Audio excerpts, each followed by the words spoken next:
Most people think wealth is about making more money. They assume the solution is to get a better job, work more hours, start a side hustle, or chase the next promotion.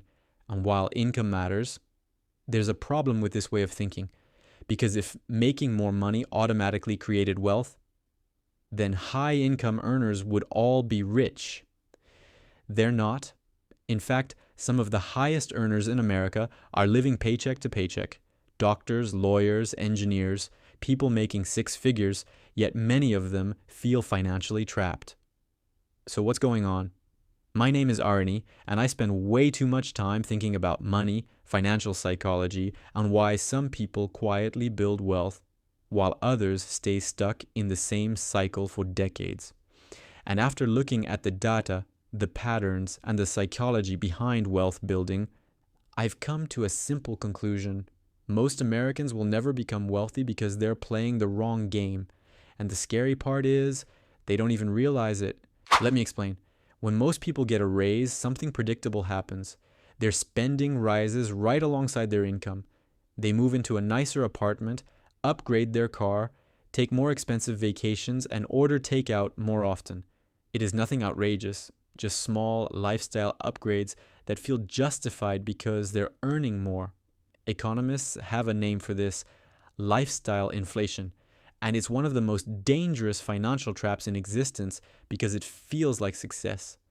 Imagine two people who both get a raise of $1,000 per month. The first person spends the extra money. The second person invests it.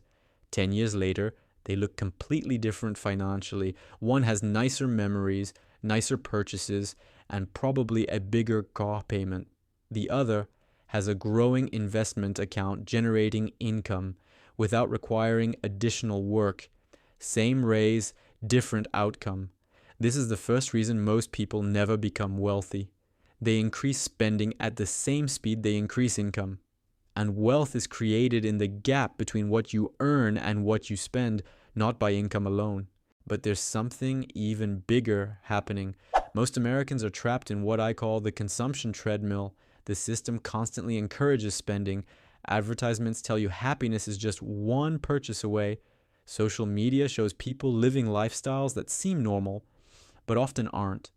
Your neighbors upgrade, your co-workers upgrade, your friends upgrade, and without realizing it, you start measuring your success through consumption instead of ownership. The problem, the things that make people look wealthy, are often the exact things preventing them from becoming wealthy. The luxury SUV, the oversized house, the designer brands, the expensive gadgets, these purchases create the appearance of success, but appearances don't build net worth. Assets do. And most people spend their best earning years accumulating liabilities while believing they're building wealth. Now here's where things get uncomfortable. The average person spends more time researching a television than they do researching investments. Think about that. Someone will spend 10 hours comparing reviews before buying a laptop, but they'll invest thousands of dollars into retirement accounts without understanding how compound interest works. And compound interest changes everything. Let's say you invest $500 per month beginning at age 25. Assume a long-term average annual return of around 8%. By age 65, that monthly habit grows into well over $1.5 million. Not because you found a secret investment, and not because you got lucky, but because time did most of the work. But here's the catch. Time is the one asset nobody can buy more of. Every year, you delay investing costs far more than most people realize. The difference between starting at 25 and starting at 35 can easily be hundreds of thousands of dollars, sometimes more. That's why wealthy people become obsessed with investing early. They understand something most people miss. Money grows exponentially, not linearly. The first years feel slow, painfully slow. Then suddenly, the curve begins to bend upward. And that's when wealth starts looking effortless. But the reality is the hard work happened years earlier. Now, let's talk about another reason most Americans never become wealthy: debt. Not all debt is bad, but consumer debt is a wealth killer. Credit cards, personal loans, financing every new purchase, these things create a dangerous illusion. They make expensive things feel affordable.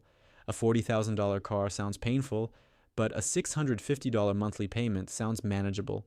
Until you realize those payments continue month after month, a year after year. Many people spend decades financing their lifestyle. They're paying for yesterday's purchases with tomorrow's income, and that creates a permanent financial handicap. Every dollar going toward interest is a dollar that cannot be invested, a dollar that can't compound, a dollar that can't buy future freedom. The wealthy understand this. They use money to buy assets. Most people use debt to buy liabilities. Same financial system, completely different results. But perhaps the biggest difference between wealthy people and everyone else isn't money at all. It's time preference, a fancy term with a simple meaning. Do you value immediate rewards more than future rewards? Most people do.